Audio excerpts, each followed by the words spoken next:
मित्रांनो नमस्कार. आपला अनुष्का प्लॉटचा अजून हार्वेस्टिंग करायचं बाकी आहे. 18 ऑक्टोबरचा प्लॉट आहे. जवळजवळ 4.5 महिने पूर्ण झालेत आणि 2 दिवसापूर्वी जे आपल्या प्लॉटमध्ये आले होते.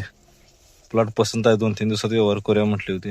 आता आज फोन करून बघणार आहे, जर आज आले तर आज व्यवहार करायचा आणि 2-3 दिवसात याचं हार्वेस्टिंग पण करायचं आहे. 2 दिवसात व्यवहार करून हा प्लॉट हार्वेस्टिंग पण करायचा आहे.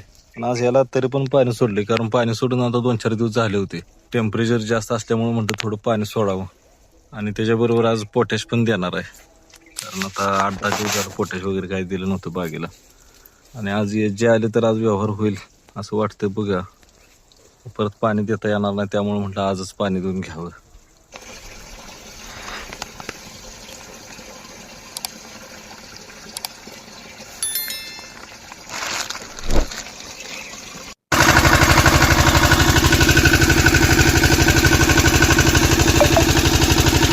अशा प्रकारे आपल्या बागाला पोटॅश सोडायचं काम झाले, त्यामुळे आता मी कॉक बंद करायला लागलोय.